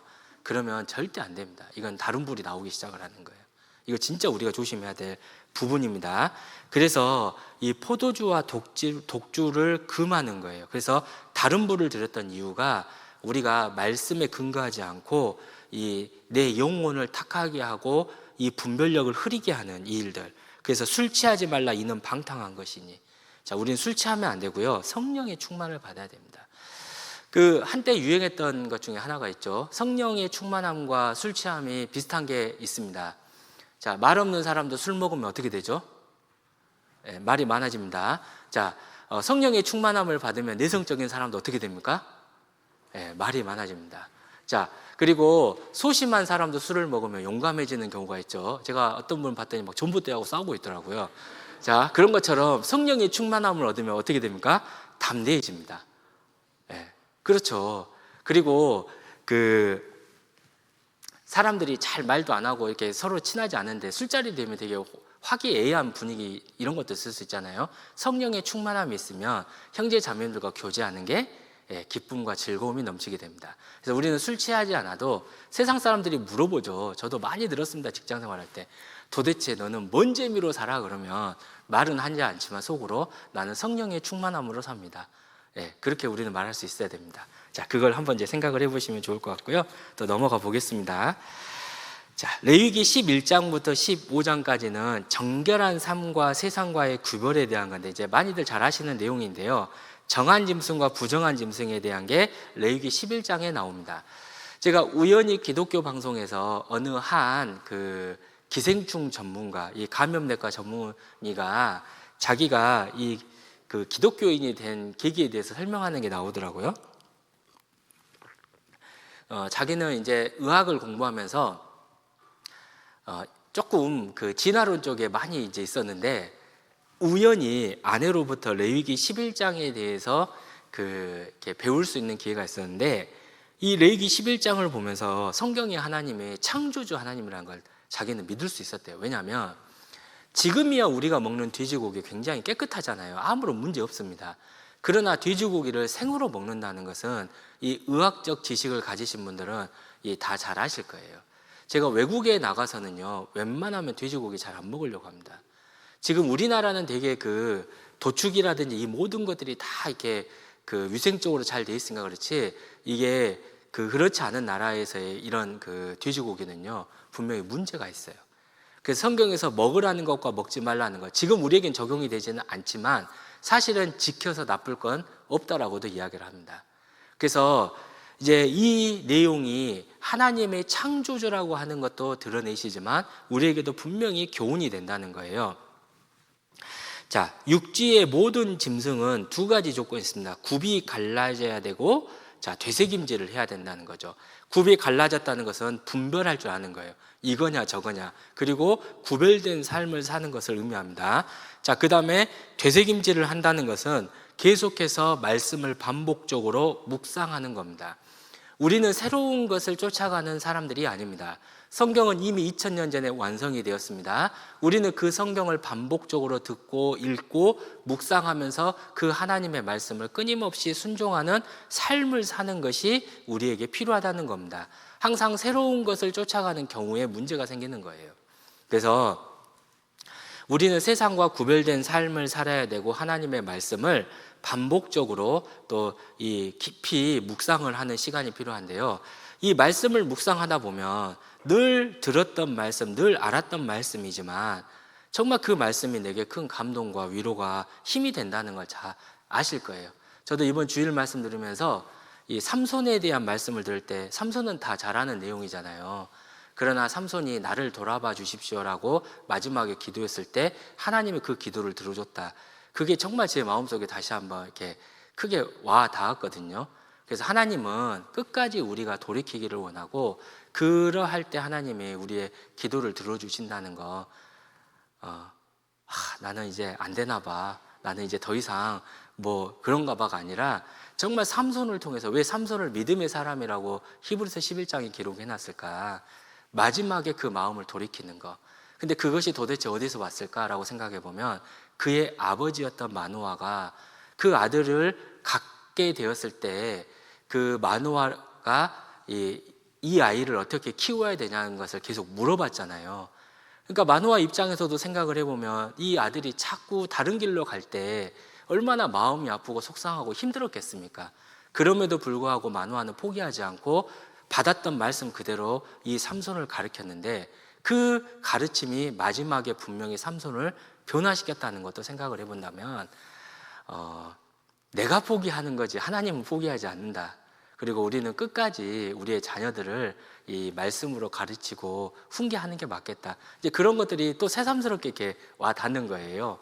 그런 것처럼 우리는 끊임없이 이 말씀을 묵상하고 반복하다 보면 그 말씀이 주는 교훈의 의미는 정말 무한히 우리에게 주어지는 것 같습니다. 그래서 그런 이제 생각도 한번 가져봤습니다. 자, 물고기는 비늘이 있고 지느러미가 있어야 됩니다. 자, 비늘은 이 소금물 속에 있지만 이 생선은 짜지 않다는 걸 잘 아시죠? 나중에 염장하니까 짜지는 거지. 그래서 이 비늘은 믿음의 전신갑주, 우리를 막아내는 보호막이라는 걸 알 수가 있고요. 그 다음에 지느러미는 이 앞으로 전진하는 겁니다. 그래서 우리는 세상과 동일하게 흘러가는 것이 아니라 거슬러서 하나님을 향해서 전진하는 것을 의미합니다. 자, 그리고 13페이지 보시면 독수리나 매처럼 사납고 교만한 성품, 까마귀처럼 썩은 것을 쫓는 삶, 올빼미와 부엉이처럼 빛을 싫어하고 어두운 데서 죄를 짓는 이 삶은 우리에게 허락하지 않습니다. 그래서 구원받은 그리스도는 온유하고 겸손해야지 정말 제 마음속에 늘 두고 있는 것 중에 하나가 성내는 것이 하나님의 의를 이루지 못한다고 하셨기 때문에 혹 내 감정에 상하고 어떤 문제가 있다 하더라도 절대 화를 내지 말아야지라고 생각은 하고 살고 있습니다. 죄송합니다. 갑자기 하는데 양심에 훅 걸림이 있었습니다. 죄송합니다. 자, 그리고 곤충은요 날개가 있어야 되고요. 그 성경에는 네 발로 기는데 뛰는 다리인데 영어로 보면 긴 다리라고 되어 있거든요. 그러니까 뛸 수 있는 긴 다리가 있어야 됩니다. 세상을 살지만 우리는 언제라도 하늘로 올라갈 수 있는 힘이 있어야 돼요. 그러니까 뛰지 못하고 날지 못하는 것은 부정한 거예요. 그러니까 우리는 세상에 살고 있습니다. 세상에 살고 있다고 해서 아이고 사람이 그 정도도 못하지가 아니라 아닌 것은 뛰어넘어야 돼요. 날아야 돼요. 우리는. 이걸 이제 우리에게 교훈하는 거고요. 땅에 기는 모든 것들은 다 부정하고요. 또 심지어는요 아이를 낳으면 어떻게 해야 정결케 되는지도 성경에 나와 있는데, 자 이것은 그냥 의미만 제가 말씀하고 의미만 드리고 넘어갈게요. 시편 51편 5절에 내가 죄악 중에 출생하였으며 모친이 죄 중에 나를 잉태하나이다.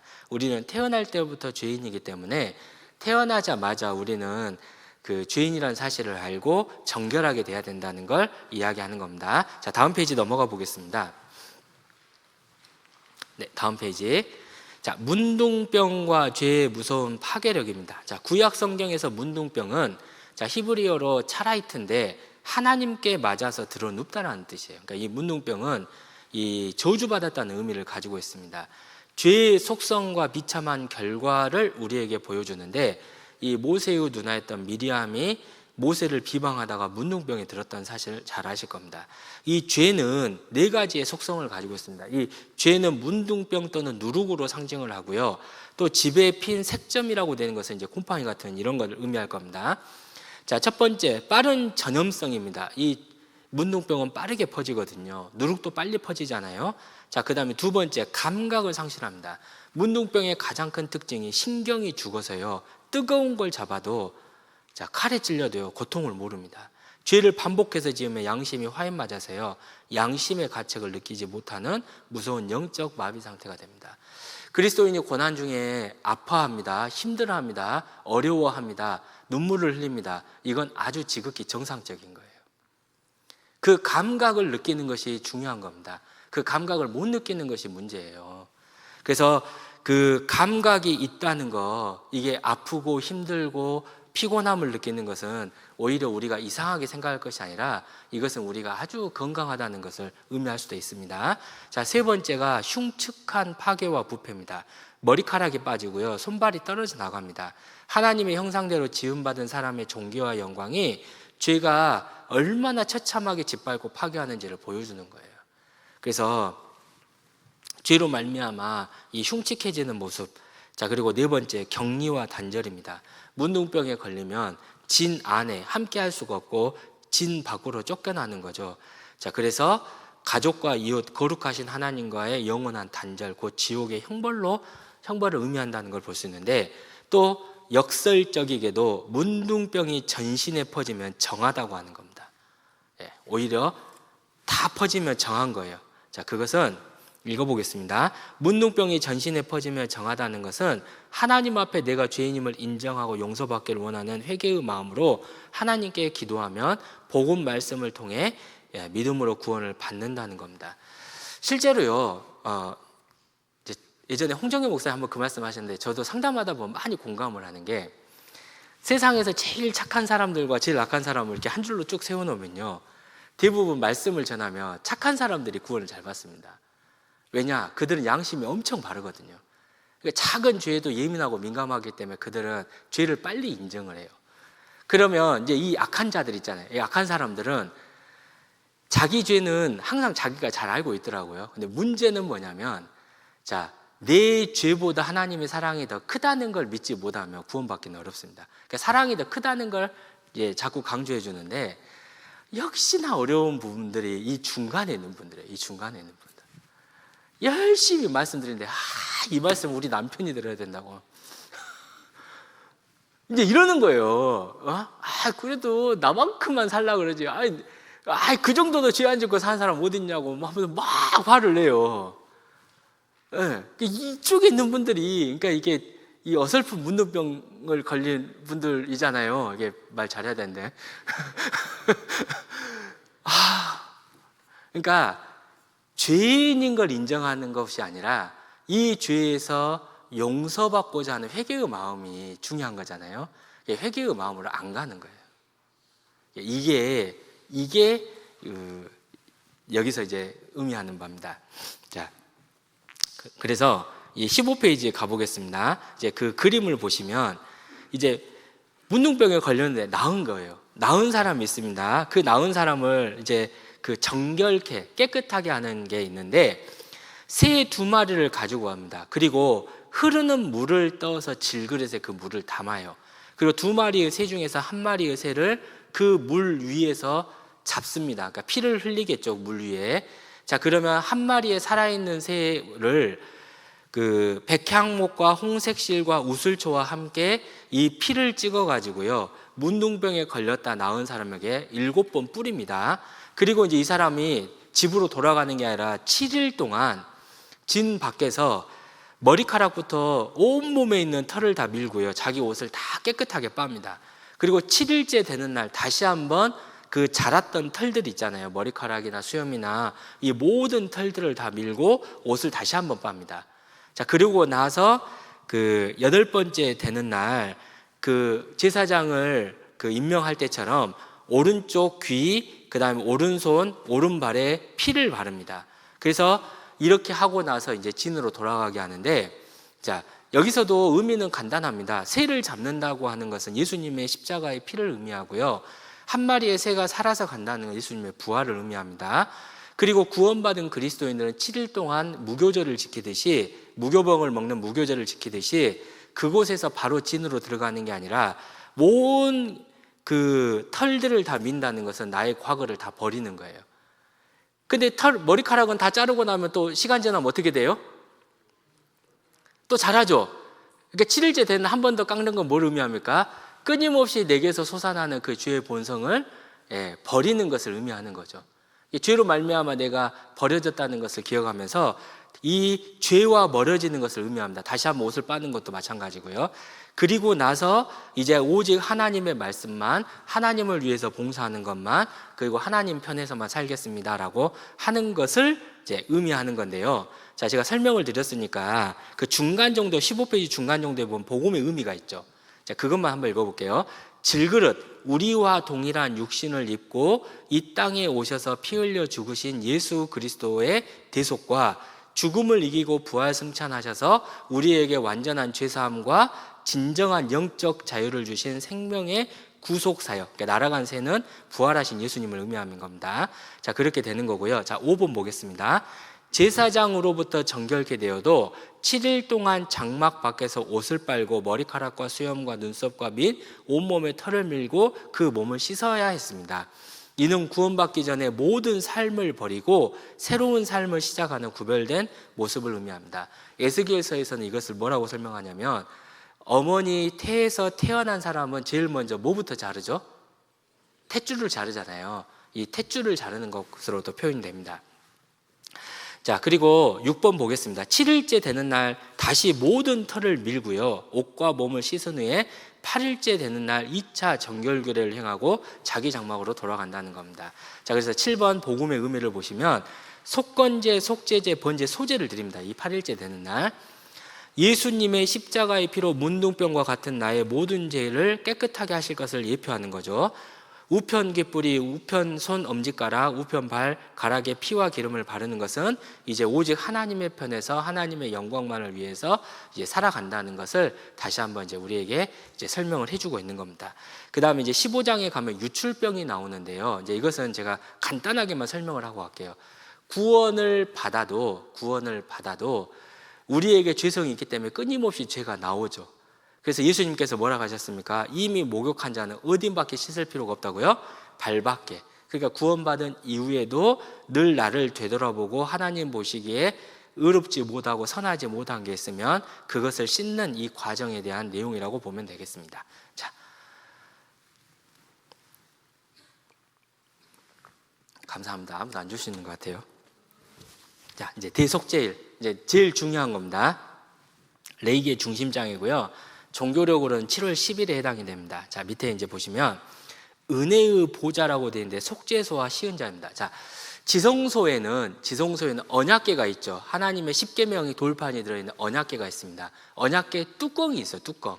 그 뚜껑이 속죄소이자 은혜를 베푸는 곳이다 해서 시은자라고 표현합니다.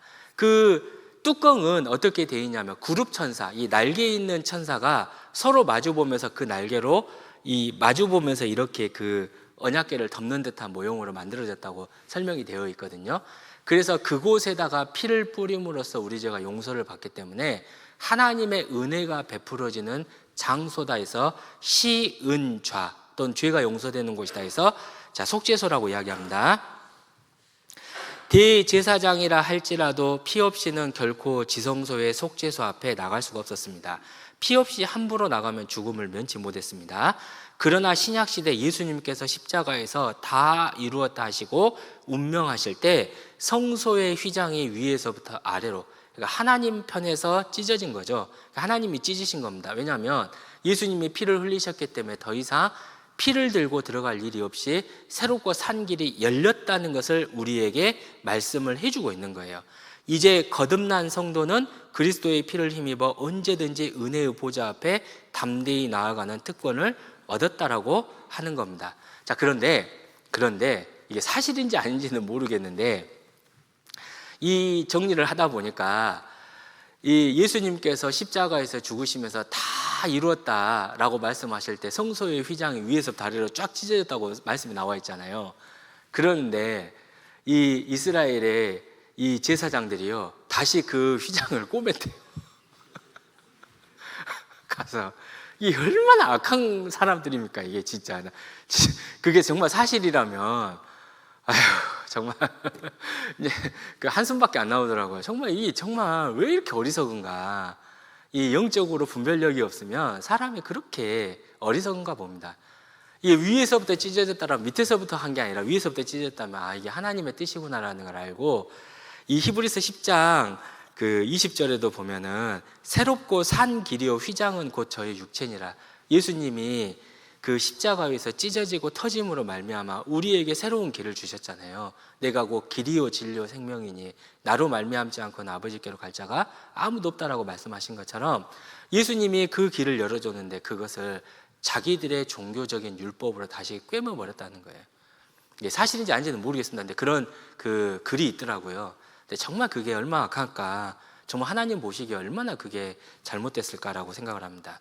자, 이 대속죄 일에는요, 한 가지 특이점은 제사장이 자신의 이 옷을 벗고요, 세마포 옷만 입습니다.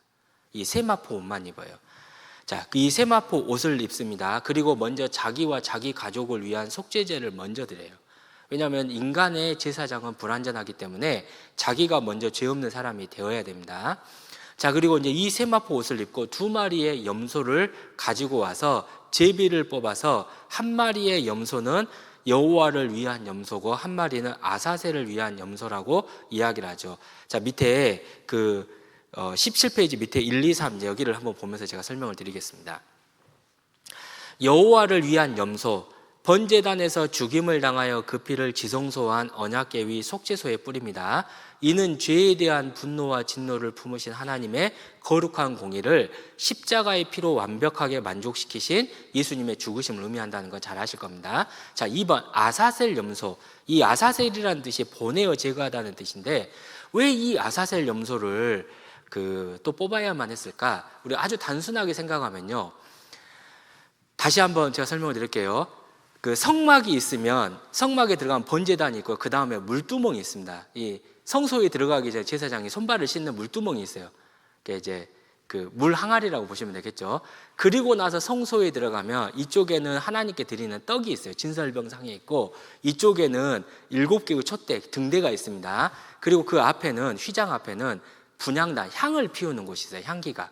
그리고 이제 그 휘장을 열고 들어가면 그 안에 언약궤가 있잖아요. 언약궤가. 근데 1년에 한 번밖에 못 들어가요. 그리고 누구밖에 못 들어갑니까? 대제사장밖에 못 들어갑니다. 그래서 저 어렸을 때는 이렇게 설명하셨어요. 대제사장 옷을 입고 피를 뿌리면 짤그랑 소리 났다고 해서 사람들이 소리 들었다 뭐 이렇게 했다는데 이제 그건 틀렸다는 걸 알 수 있죠. 왜냐하면 세마포 옷만 입으니까 소리가 안 나요. 그리고 이제 그 잘못 제사를 드리면 대제사장이 죽을 수 있습니다. 그러니까 대제사장의 다리에, 이제 성경에는 없지만 대제사장의 다리에다가 이 밧줄을 묶어놨대요. 시간이 지나도 대제사장이 안 나오면 어떻게 해야 됩니까? 누가 들어가면 돼요, 안 돼요? 안 되니까 그냥 밧줄로 이렇게 끌어당기려고 밧줄을 묶었는데 그 탈무드 기록에 보면은 이스라엘 역사상 그 죽은 제사장은 한 명도 없었다고 합니다. 뭐 그것도 성경은 아니니까 뭐 이거 100% 이렇게 신뢰할 수 있을지 없을지 모르겠지만 이제 그런 기록은 있다고는 해요. 근데 제가 이제 다시 한번 설명을 드리면 대제사장이 세마포 옷을 입고 여호와를 위한 염소를 죽여서 그 피를 가지고 속죄소 위에다가 속죄소 위에다 피를 한 번 뿌리고 그다음 속죄소 바닥에다가 7번 피를 뿌리거든요. 그리고 나서 대제사장이 나와요. 근데 그 피 뿌리는 모습을 이스라엘 백성들은 봐요, 못 봐요? 못 봐요. 이걸 못 봐요, 못 봐. 그냥 제사장이 살아서 나왔기 때문에 이 제사가 완벽하게 이루어졌구나라고 하는 건 알지만 그 핏부름은 보지 못합니다. 그런데 이 아사셀 염소를 미리 정한 자에게 끌고 가서 무인지경, 이제 더 이상 눈에 보이지 않는 곳까지 끌고 가서 던져버리면 우리 죄가 정말로 이렇게 멀리 갔다는 걸 눈으로 가시적으로 보고 확인할 수 있겠죠. 정말 이해되세요? 지성소 안에서 핏부림을 못 보잖아요. 못 봐. 그러나 아사셀 염소를 통해서 내 죄가 이렇게 멀어졌고 내 죄가 다 사라졌구나라고 하는 것을 알 수 있게끔 해주신, 이거는 눈으로 보고 확인할 수 있는 이 염소라는 걸 알 수가 있습니다. 그래서 읽어보겠습니다. 대제사장이 아사셀 염소의 머리에 안수하여 이스라엘의 모든 불의와 죄를 다 옮깁니다. 죄를 전가하는 거죠. 그리고 미리 정한 사람에게 맡겨 아무도 없는 척박한 광야 무인지경으로 끌고 가서 놓아버립니다. 여호와를 위한 염소는 대제사장이 홀로 지성소에 들어가 속죄소 위에서 한 번, 속죄소 앞 바닥에 7번 피를 뿌렸습니다. 메투헬리의 모세오경에 보면은 대제사장은 속죄소 위에 한 번 피를 뿌려 하나님과의 화목을 구하고 속죄소 앞 바닥에 7번 뿌려 그 땅과 백성의 정결함을 완전히 이루었다는 의미라고 이렇게 설명을 해놨더라고요. 이러한 핏뿌림은 대제사장 외에는 아무도 볼 수 없었습니다. 그러나 아사셀이 무인지경에서 사라지는 모습은 모두가 볼 수 있습니다.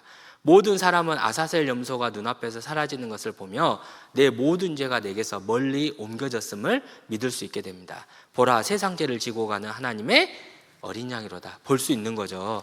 그리고 동이 서에서 먼 것 같이 우리의 죄를 우리에게서 영원히 멀리 옮기셨다라고 하는 그 말씀이 이루어지는 그 의미가 되는 겁니다. 자, 그리고 이날은 스스로 괴롭게 해하라. 자, 죄와 상하고 통회하는 심령을 하나님이 구하는 제사이기 때문에 자기 죄를 철저히 깨달았고 이 상한 심령을 가져야 되는 겁니다. 자, 그리고 우리가 이제 잘 아는 것처럼 이 레위기 17장을 보면은 육체의 생명은 피에 있기 때문에 자, 피가 죄를 속한다고 하는 것을 이야기하고 있고요.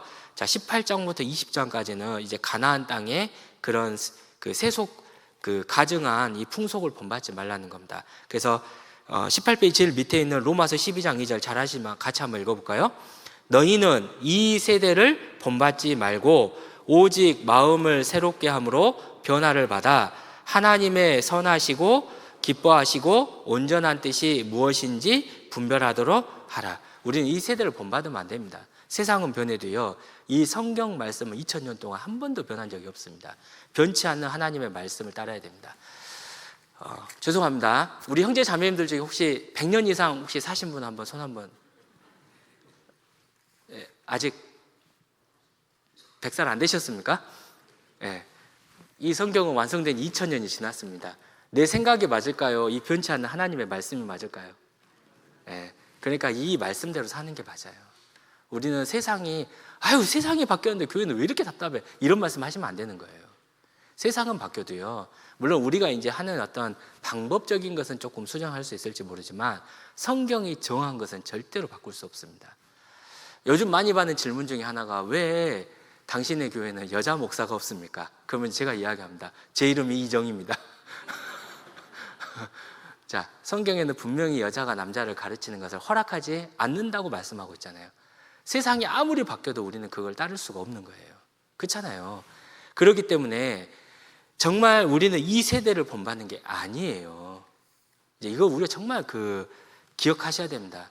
이스라엘 사람들이 이집트에서 400년의 삶을 살고 광야 40년을 거친 다음에 이제 가나안 땅에 들어갑니다. 그들의 눈에는 이 가나안 사람들의 모습이 신기하기도 하고 끔찍하기도 하고 다양하게 느껴질 거지만 그들의 것은 어느 것도 받아들일 것이 없는 거예요. 우리는 오직 하나님의 말씀이 중심이 되는 것처럼 우리 또한 마찬가지라는 것을 반드시 기억을 해야 될 겁니다. 자, 그리고 21장과 22장을 보면은 이 제사장 중에서 이 흠이 있는 사람들에 대한 내용이 나오는데, 이거는 장애를 가진 사람들에 대한 편견이 아니라 우리가 하나님의 일을 할 때 완전해야 된다는 겁니다. 자, 점 찍어진 데 그 가운데 부분 볼게요. 소경, 진리의 말씀을 깨닫지 못해 영적 분별력이 없는 맹인된 지도자. 자, 우리가요, 묻지도 따지지도 않고 믿는 믿음을 뭐라 그러죠? 맹신. 맹신은 올바른 겁니까? 잘못된 겁니까? 예, 잘못된 거예요. 너희는 여호와의 책을 대충 눈 감고 자세히 읽어보라. 자세히 읽어보라 했어요. 자, 너희는 내게 나와 변론하자. 하나님은 변론하라겠어요. 너희는 눈을 높이 들어 누가 이 모든 것을 창조했나? 보라 그랬어요. 하나님은 알아보고 확인하고 분명하게 증언과 성취함으로써 내가 증거할 테니 그것을 보고 확실한 믿음을 가지라고 이야기를 하고 있습니다. 자, 눈을 감고 믿으면 안 됩니다. 자, 절뚝발이 어떤 하나의 것을 강조해버리면 안 돼요. 성경은 상호 보완되는 경우들이 많이 있습니다. 그렇기 때문에 성경의 전체에서 조명을 해야지 어떤 하나에 치우쳐버리면 이것이 절뚝발이가 됩니다. 대표적으로 유대인들은 구약만 가지고 있고 신약은 가지고 있지 않습니다. 제가 우연히 요즘 유대인들에게 복음이 전해진다는 거 알고 있잖아요. 한 유대인의 그 간증을 들어볼 수 있는 기회가 있어서 제가 듣다가 깜짝 놀랐는데, 그분이 구원 간증하는 게 이렇습니다. 이 이사야서를 회당에서 배우는데 이사야 53장을 넘어가더래요. 그냥 정말 이해되세요? 52장까지 읽고 54장으로 넘어가더래요. 그래서 항상 그게 궁금했는데 물어보면 엄청 화를 냈답니다. 그러다가 먼저 거듭난 유대인들을 통해서 이사야 53장 말씀을 배우게 됐는데, 이사야 53장 말씀을 들으니까 자기가 그 53장을 읽어봐도 이거는 2000년 전에 십자가에서 죽으신 예수님에 대한 말씀이라는 걸 자기도 알겠대요. 그래서 그 이사야 53장으로 자기가 구원받았다는 이야기를 합니다. 참 유대인들도 참 대단하죠. 그 어떻게 53장을 건너뛸까요? 나는 그것도 참 이해가 안 되는데요. 그러니까 그런 절뚝발이에요, 절뚝발이. 그러니까 내가 원하는 것은 받아들이고 원하지 않는 것은 건너뛰는, 이건 잘못된 겁니다. 자, 코가 불완전하다는 것은 냄새를 맡지 못하는 거예요. 그것은 이것도 좋고 저것도 좋고 그냥 다 좋은 거예요, 다 좋은 거. 그것도 안 됩니다. 분별을 해야 됩니다. 지체가 더해진 것도 잘못된 거죠. 그러니까 성경을 더하거나 빼면 안 됩니다. 자, 부러진 자는 왜 부정하냐? 다리가 부러지면요, 달려갈 수가 없습니다. 제가 얼마 전에 다쳐봐서 아는데, 이 부러진 자를 할 때, 내가 지금 부러진 자구나라고, 물론 부러진 건 없습니다. 네, 달릴 수 없다는 것에, 이거는 정말 주님을 위해서 다른 박제를 해야 되는데 그러지 못하는 것에 대해서 한번 생각도 해봤고요. 자, 곱사등이나 이제 난장이는 이 짐을 질 수가 없는 거잖아요. 신앙의 연수는 오래되었지만 그들의 그 봉사와 헌신이 없는 거예요. 그러니까 이걸 우리가 조금 이제 생각을 해보면 이제 이런 것도 될 수 있습니다. 교회 안에서 성경의 지식은 되게 많은데 함께 봉사하지 않고요, 교제에 참석하지 않은 분들이 있어요. 정말 슬프게도 우리 안에도 썬데이 크리스찬이 있는 걸로 보입니다. 있는 걸로 보인다고 제가 표현하는 게 맞을 것 같아요. 참 그분들을 보면은 제가 마음이 안타까워요. 근데 이야기를 해보면 성경은 참 많이 알고 있는 것 같습니다. 유튜브를 통해서든 뭐를 통해서든 많이 듣는데, 그 들었던 말씀을 우리가 함께 수고하고 희생하고 봉사하고 전도하는 일에 동참하지 않는다면 그게 이 제사장으로서 합당하지 않은 모습이에요. 이것도 우리에게 교훈을 주고 있다는 겁니다. 자, 그리고 이제 우리가 이제 끝을 보고 있습니다. 자, 이제 여호와의 일곱절기. 자, 일곱절기는 그림을 한번 보실래요? 자, 봄입니다. 봄. 이거는 한 3월경이에요. 그러니까 이게 이스라엘 종교력으로는 1월인데요. 지금 우리 태양력으로는 3월이에요. 3월. 그 다음에 이 여름은 이 4월입니다. 4월이고요. 가을은 지금 우리가 쓰는 태양력으로는 9월에 해당이 돼요. 그래서 봄에는 유월절, 무교절, 초곡절 또는 초실절이라고 합니다. 이 세 가지가 있고, 여름은 오순절이 있습니다. 오순절, 맥추절이라고도 합니다. 그리고 가을은 나팔절, 그 다음에 속죄일, 대속죄일, 아까 말한 것처럼 속죄일, 그 다음에 초막절과 마지막이 대성회일로 이렇게 이루어지거든요. 7절기인데 그 초막절 마지막 날 7일 지나고 8일째가 대성회일입니다. 자, 그래서 여기 19페이지 밑에 보시면, 그 위에 말씀을 보시면 골로새서 2장 16절 17절입니다. 이건 중요한 거니까 같이 한번 읽어볼까요? 그러므로 먹고 마시는 것과 절기나 월삭이나 안식일을 인하여 누구든지 너희를 편론하지 못하게 하라. 이것들은 장래일의 그림자이나 몸은 그리스도의 것이니라. 이건 예수님의 그리고 인류 역사를 의미를 하는 거지, 이것을 우리 보고 지키라는 건 아니라는 걸 알 수 있어요. 신약은 이건 우리가 지키는 건 아닙니다. 자, 봄은 지금 우리 태양력으로 3월에 해당이 되는데, 6월절은 이스라엘 종교력으로 1월 14일입니다. 흠없는 어린 양을 잡아서 그 피를 좌우설주와 임방에 바름으로 죽음의 천사가 넘어간 날이죠. 예수님께서는 정확히 이 6월절 양 잡는 시간이 오후 3시에 십자가에서 못 박혀 피 흘려 죽으심으로 우리의 구원을 완성하셨습니다. 그러니까 이건 정확히 성취가 된 겁니다. 보라, 세상 죄를 지고 가는 하나님의 어린 양이로다. 히브리서 11장 28절에는 믿음으로 6월절과 피 뿌리는 예를 정하였으니 이는 장자를 멸하는 자로 저희를 건드리지 않게 하려 한 것이라 라고 되어 있습니다. 자, 그 다음에 무교절입니다. 6월절 다음 날 15일부터 21일까지 7일간입니다. 자, 누룩 없는 떡을 먹는 절기이죠. 예수님의 죽으심으로 죄사함을 받은 그리스도인이 거듭난 그날부터 평생토록 죄악의 누룩을 버리고 성결하게 살아야 하는 성화의 삶, 즉 예수님을 닮아가는 생활의 구원입니다. 그래서 성경의 누룩은 이단의 가르침이나 쭉 나와 있습니다. 도덕적인 죄를 의미한다는 겁니다. 자, 그리고 3번 초곡절, 초실절을 보겠습니다. 안식일이 토요일이잖아요. 안식일 다음 날이니까 주일이에요. 주일이 초곡절입니다. 첫 이삭의 한 단을 흔들어 바치는 날인데요.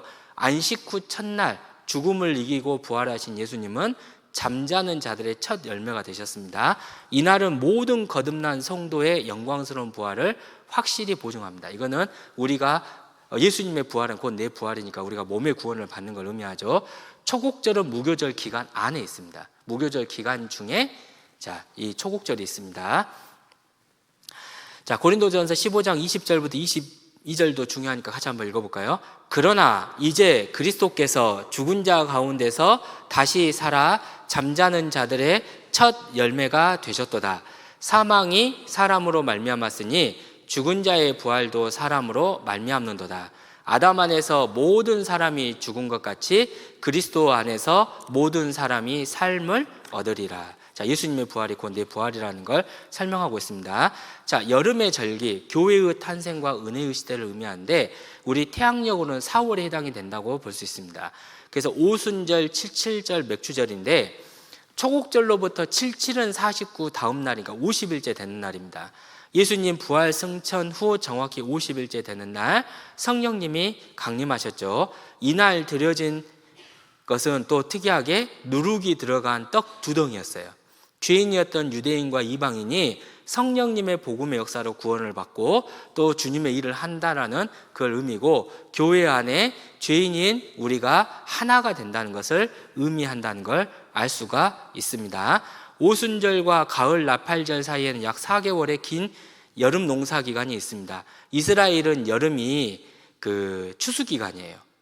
그래서 여름은 전 세계 이방인들에게 복음이 힘있게 전파되고 영혼들이 추수되는 현재의 은혜 시대를 의미한다는 걸 알 수 있습니다.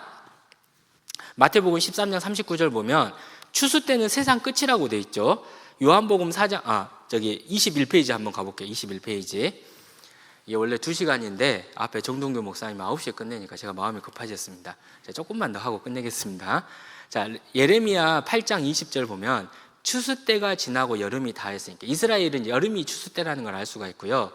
자, 그리고 고린도후서 6장 2절에 가라사대 내가 은혜 베풀 때 너를 듣고 구원의 날에 너를 도왔다 하였으니 보라 지금은 은혜 받을 만한 때요 보라 지금은 구원의 날이로다. 지금 우리가 은혜 시대, 구원의 때, 그래서 4개월 정도에 해당하는 이 은혜의 시대라는 거고요. 그리고 가을의 절기는 9월이에요. 9월. 그러니까 여름이 끝나고 이제 가을이 된 겁니다. 이것은 예수님의 재림을 의미하는 겁니다. 그래서 5번째 절기가 나팔절인데 종교력은 7월 1일입니다. 기나긴 여름 추수가 끝나고 나팔을 불어 신년을 알리는 때인데요. 종교력으로는 7월 1일이지만 민간력으로는 또 이때가 1월 1일이랍니다. 그러니까 새로운 한 해가 시작이 되는 거죠. 나팔은 소집을 의미하는데 은혜의 시대가 끝나고 마지막 나팔 소리와 함께 주님이 공중에서 강림하시어 구원받은 성도들을 부르시는 휴거. 자, 우리는 올라가는 모습으로 휴거를 쓰지만 영어권에서는 랩처, 극한 기쁨이라는 말을 쓰는데 저도 생각해 보면 이 랩처가 좀 더 의미가 맞지 않을까 싶습니다. 우리가 주님 만나는 게 소망이잖아요. 그래서 또한 전 세계에 흩어진 유대인들이 한 사람도 남김없이 모두 이스라엘로 돌아올 것을 이제 의미한다는 겁니다. 자, 그리고 6번을 가보겠습니다. 6번 속죄일. 종교력으로는 7월 10일입니다. 이 대속죄일과 같은 의미인데요. 전 민족이 아무 일도 하지 않고 스스로를 괴롭게 하는 날입니다. 이는 자신이 지은 죄를 괴로워하고 애통하는 것을 의미합니다. 그리고 대제사장이 진행하는 제사에만 관심을 갖는 날입니다. 이날 제사를 통해 지금까지 스스로 깨닫지 못한 남아있는 죄는 모두 용서받을 수 있었습니다. 이는 휴거 이후 지상에 남은 이스라엘 백성이 7년 환란 전 3년 반 기간에 이스라엘로 모두 돌아온 뒤에 두 증인이 전하는 말씀으로 회개하고 구원을 받는 것을 의미합니다. 유대인 14만 4천 명은 자신들이 찔렀던 예수가 참 메시아임을 깨닫고 민족적으로 대각성하며 회개하는 구원을 받습니다. 그래서 요한계시록 11장에 보면 두 감람나무의 두 촛대, 감람나무는 성령의 역사를 의미하고요, 촛대는 빛이잖아요. 빛. 그러니까 성령의 역사로 참빛 되시는 예수님을 증거하는 두 증인이라는 뜻을 가지고 있습니다. 그래서 이 그들에게서 이제 14만 4천이 구원을 받는다는 걸 이야기하고 있고요. 자, 7번 초막절 또는 장막절인데 종교력으로부터 7월 15일부터 7일간인데 모든 추수를 마치고 광야 장막 생활의 은혜를 기억하며 기뻐하는 최대의 축제일입니다. 그래서 이때는 초막을 지어요. 초막. 이 텐트를 쳐놓고 그 안에 있습니다. 그래서 모든 대환란과 심판이 끝난 후 예수 그리스도의 통치 아래 이루어질 평화와 안식이 넘치는 천년왕국을 의미합니다. 그러니까 우리가 이 세상에서 완전해진 천년을 다시 한번 사는 거죠. 자, 다음 페이지 넘어가 보겠습니다. 자, 다음 페이지. 자, 그리고 대성회일, 종교력은 7월 22일에 해당이 되는데, 자, 이때 전부가 모이는 날인데 영원한 천국의 그림자이죠. 그래서 우리 함께 모여서 서로 사랑하고 영원한 기쁨과 즐거움을 누리는 안식일의 모형이 된다는 겁니다. 자, 성막의 등불입니다. 이 성막은요, 이 커튼으로 쳐져 있고 이 그 벽으로 둘러싸여 있고 이 덮개로 덮어져 있기 때문에 자연의 빛이 하나도 들어오지 못합니다. 그래서 이 그림에 있는 것처럼 7가지의 등대가 있습니다. 그래서 그 성막의 등불과 말씀 24장 제일 밑에 보실래요? 제일 밑에. 이처럼 우리는 항상 복음이 온 세상에 전해지도록 아침 저녁으로 간검, 이 간검이라는 뜻은 자세하게가 자세하게입니다. 하지 않으면 지워주십시오. 네, 죄송합니다. 이 자세하게 살피는 삶입니다. 그래서 아침 저녁으로 이 불이 꺼지지 않게 또 이 불도 계속해서 이 관리를 해야 되는 겁니다. 그래서 예수님이 참 빛이 돼요. 그러니까 이 성소 안의 유일한 빛은 이 등대의 빛입니다. 그래서 예수님만이 유일한 빛이 된다는 걸 그걸 우리가 그 생각을 해보면 되고요. 그 다음에 이제 25장에 가면 7년마다 안식일이 있고 77은 49, 다음엔 50년이 희년. 자, 이 23페이지 위에 한번 보실래요? 희년. 경사스러울 희자라는 뜻을 가지고 있고요.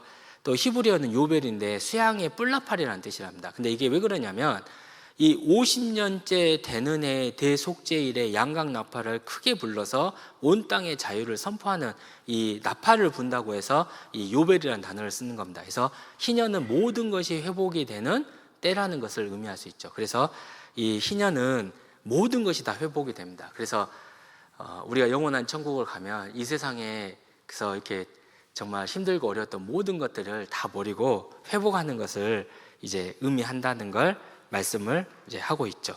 그 다음에 이제 3장을 가면 3번 축복과 저주 26장은 우리 전도 집회 때 자주 인용하니까 넘어가겠습니다. 그 다음에 4번 이 서원과 11조를 이제 보시는데, 자, 마지막 페이지 한번 가보겠습니다. 제일 위에 이제 복음의 의미를 한번 보시면 될 것 같아요. 복음의 의미. 구원받기 전에는 모든 것이 내 것이라고 생각을 했습니다. 그러나 하나님께서 우리를 그리스도의 피로 값주고 사신 이후로는 그 어느 것도 내 것이 아니라 다 하나님의 것이라는 사실을 우리가 알게 되죠. 그래서 11조는 하나님이 모든 것을 주셨음을 인정하고 그 감사의 표시로 드리는 것입니다. 다만 우리가 주의할 것은 10분의 1만이 하나님의 것이고 나머지 10분의 9는 내 것이라 생각하여 무분별하게 사용해서는 안 됩니다.